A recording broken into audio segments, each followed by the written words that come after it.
And just like that, Cody, we're back to a game week here for the Texas Longhorns. And it's not just any game week, it's the game week heading into the meat of the schedule, the meat grinder of the schedule, the SEC schedule that we've been waiting on this whole time and hoping that we would have a lot of answers coming into it. I feel like we have some answers.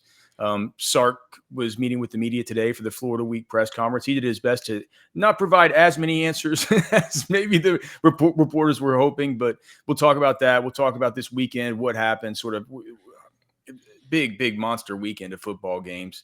And Sark was certainly there watching them. We're going to get to all that and what it means for the Texas Longhorns. First, we're going to tell you about our great sponsor, the Man Eye Institute. Make sure and give them a phone call today, 844-WOW-2020.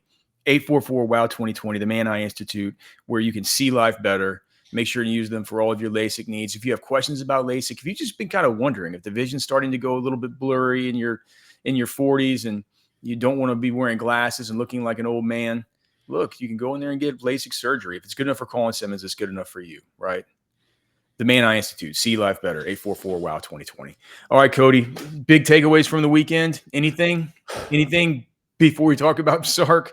I mean, there's a lot to get to, I guess. It's probably more than we have time to get to, but any thoughts about, A&M or Auburn or Ole Miss or, I think Alabama, Georgia, like it feels like everything got flipped on its head here and Texas is just about to enter the fray.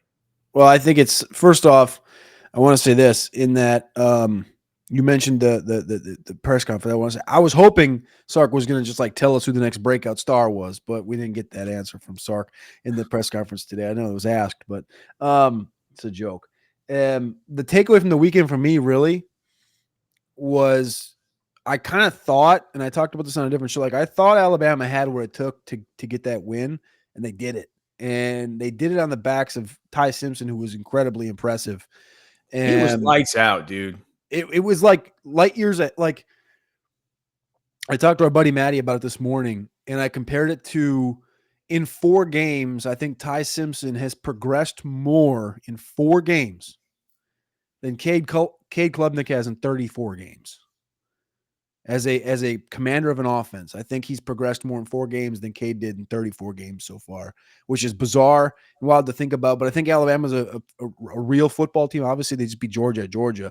I think they're a real force in this whole situation. I still think there's fraud alert. People are going to say, well, you're covering Texas, you're on Orange Bloods.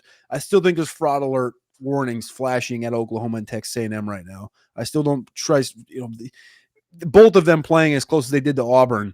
Auburn didn't get a first down on 3rd down in the entire game, and it was still a 6-point game. Like, cool, you guys both have good defenses, but I still think there's fraud alert out there. And then the Trinidad thing, I mean, that's just a fun story. So our conference is doing well right now, and Texas is back, and we got a big Lagway Arch Manning matchup I'm looking forward to this weekend. I think I was arguing with people about this on Orange Blood, saying like, well, what do we really know about A&M and Oklahoma based on that Auburn on those Auburn wins, especially the Oklahoma one, which came on a play that the SEC immediately came out and said shouldn't have been legal.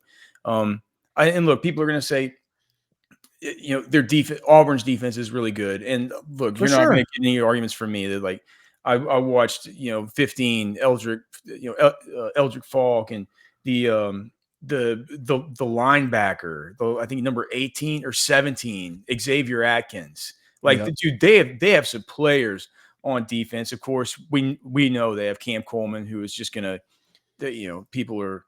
I saw Brooks Austin tweeted today. The source had texted him saying that it was going to be a $3 million payday for him whenever he does enter the portal, which sadly for Texas fans, I don't think that Sark would abide by. But it's Singleton and these guys, like they have great pieces there. They have great pieces. I can't get over how dysfunctional that offense is with Jackson Arnold. I can't get over. They can't get a 3rd down to save their life. You know what I mean? And it's so bad. I can't believe that Hugh Freeze pushed all his chips into the middle with that guy at quarterback. And they still can compete. Like, also, like, they got to make it. They have to go to like Deuce Knight. They have to move past. They have to try something different. I don't think they're going to. I think it's cost stuff, dude. The fact that they played this close to A&M and Oklahoma, who are ranked 5 and 6 in the country right now, and Auburn didn't receive a single top 25 vote. I'm not saying they deserve it, but the fact that if you're going to rank those two teams, which I think are overrated, 5 and 6 in the country, and Auburn played both of them at their place back-to-back weeks, as tight as they did with how porous that offense is, that right there is the definition of broken in rankings. Because, I mean, Auburn's a good football team. They can't get the quarterback position right, but that's a good football team. And I don't get it, but yeah, They don't look like that good. They don't look like that good a football team to me. It's a disjointed offense. They can't it's like half a football team. but it's centered around the quarterback and the coach, right? The quarterback, like if he's not getting Hugh Freeze's offense, that's just the answer. Like, you know what it looks like when it works. Like he'll go undefeated with Malik Willis at Malik Neighbors is back in my head. That's not good. At Liberty. At Liberty, they go undefeated at Liberty, and they're like, you know what it looks like when it works. Hugh Freeze has done well at places with a quarterback. This isn't working. Yeah. And I think that there's enough talent on that roster. They've built talent up the last 3 recruiting classes. There's talent. There's enough talent. There's enough portal addition. You brought up Eric Singleton. They lose Harish, whatever. I mean, we're talking about Auburn, but it's like, right. Well, I just think it means a lot for whenever you're gauging what Texas has going to have to deal with in Oklahoma and in Texas A&M, who are 2 teams left on their schedule who are now both firmly ahead of Texas in the latest AP poll, number 5. Is that right? Do you think that's right? Number 6, Texas A. It doesn't matter if it's right. It is what it is. I know that the CFP is going to have their own thing to say about it, but I mean, it is what it is. I mean, Texas does have a loss. Both to the number 1 team in America. Right. I'm not sure why Penn State's ahead of Texas. I'm not sure how Penn State's ahead of Alabama. Yeah, I'm not sure Alabama's not a top 10 team. I don't get it. Right. It's all wild. But as far as Texas, they do have I don't know that we learned a lot about those 2 incredibly key important future opponents. As far as the opponent this week is Florida. Sark was asked earlier today about some of the things that he's seeing on the defensive side of the football from Florida. He's talked about how it was an excellent defensive front. They have Sapp, I believe, number 94 over there that plays a 3-4. He plays the right defensive end, and what looks to, I've only watched the all 22 of the LSU games so far, but they've just play a ton of just straight kind of, base 3-4 stuff with he's a four technique, a 4-eye over there on the right side of the defense. So the left side of the offense. He says he's a heck of a player. He says they're big, they have depth. And it's true when he said that they 2-gap you. If you watch them, that's what Sapp especially is really good at, dude. Getting into your chest, shoving you off, creating separation, diagnosing inside, diagnosing out, holding you up, and allowing linebackers to play their different run stunts and stuff like that.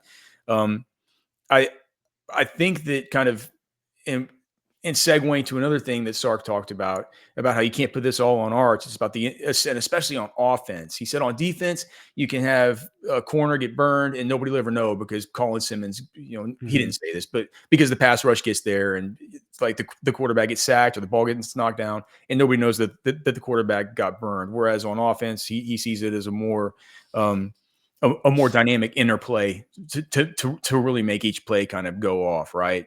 And that, of course, includes the offensive line. I wonder, this is a different type of front than Texas has really seen so far. And I think one of the big question marks is going to be at center, at left guard, how they're going to be able to hand up, how they're going to be able to hold up, and how they're going to be able to get their easy for me to say, how they're going to be able to get their line calls and get those things communicated to one another, because they look stout up front.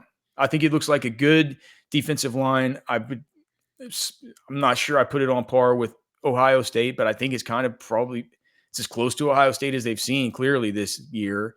And I'm just super interested to see, like, he's saying that whenever you can play like that up front, he says they can make things muddy in the secondary and force the quarterback to hold the football.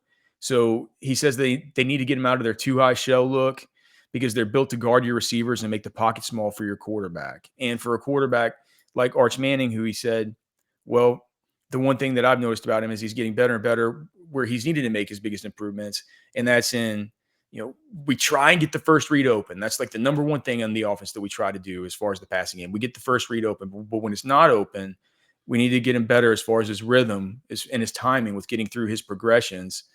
He's saying that, these skill players need to show up and the fast guys need to play with a lot of speed this week because they need to try and take the top off of that thing and be able to have it to where it's not so muddy to allow Arch to go through his progressions. And if you need your speed guys to be fast, I just wondered, man, if you look on your phone, type in Gainesville, Florida, and look at the weather report, it's going to be raining there from starting on Wednesday all the way to like next Thursday with the greatest chances of precipitation on Saturday. So I wonder if it's going to, even if it's not raining, I figure it'll be, sloppy, right? Very humid. Yeah. And so I wonder, and I kind of tend to wonder, that's a lot for you to, any way you want to, vamp off of that. But I'd also be interested to hear how you think a game in those kinds of conditions, whether it would favor Texas or favor Florida. I tend to think it would favor the team with the better defense. And I do think, though, I like what I saw of Florida's defense versus LSU so far. I still think that Texas is the superior defense. Well, I'll say this off the bat. Yeah, I do think they have a good defense. I think Texas has a better defense, but I do think Florida has a good defense. There'll be no Caleb Banks. He didn't play the first 2 games, tried to get back in the LSU game, got hurt. He's out for the year. He's their best player, period, on the team. He just hasn't been able to get to a good point this year. So that's a big missing piece for them. The one thing I'll say from the weather perspective, that storm looks like it's going off. We'll see how this thing changes as far as the weather goes. But I will say, as someone who's literally was in Tampa this weekend, drove through Gainesville this morning, and it rained on me for about 60% of my drive back. Pretty tough rain. Very humid, 75, 80% humidity this whole weekend. I was at the Tampa Bay game that was high noon, and it was like 95 degrees. The heat on the field had to be over 100. Like, it's still really hot in Florida. It hasn't cooled off at all, like where you'd think like, the August game in Miami type of situation where you'd always hear how hot it was and stuff. Yeah. Like, it hasn't cooled off much at all from that perspective. So it's going to be a really hot football game if there's sun. And if it's raining, obviously you get to the swamp and you're going to deal with that. You've seen those games happen in the past. Like, I always remember the LSU Florida game from like 12, 13 years ago. It was a mud fest, and it was like a 16-13 type football game. That can happen. And I do think if that situation happens and it's a rainy football game, I do think Texas has the upper hand in that. I think Texas has the better run game. I think Florida has big bodies. We knew this last year. They were like, I did the trench warfare number research thing last year, and Auburn and Florida were like the heaviest trench players, like as far as offense and defensive line combined. Like, that's because they had Desmond Watson last year. They got the one big outlier, the 464 pounder. I think I heard that the Bucs said he could finally come back he lost enough weight to where they could finally sign him back to the practice squad. I was hoping that they were going to play him this weekend against the Philly against the tush push, but they didn't. He wasn't active, so they didn't play him. But we didn't get a tush push, did we? We got an okey doke push. Yeah. We got an okey doke. They lined up for it. Walked in. Yeah, and Vita Vea, he was like, he was ended up on his back looking straight up at the sky. But no, I think it's going to be a fun one. I do think Texas has the upper hand on a lot of the areas of the football field. I'll be interested, though. I think the biggest thing here I'm looking forward to this week is I think we're going to end up being on Emmett Mosley watch.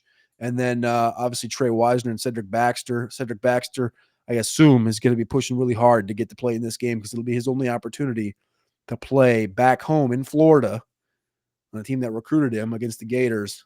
So C4, Emmett Mosley. I think Texas is getting healthy through the bye. Players didn't say a lot this week, but they said that they were getting together, staying tight, building camaraderie. And Arch Manning seems like he's in a good mood. So I think all things are pointing up towards the North Star for the Texas Longhorns heading into the swamp.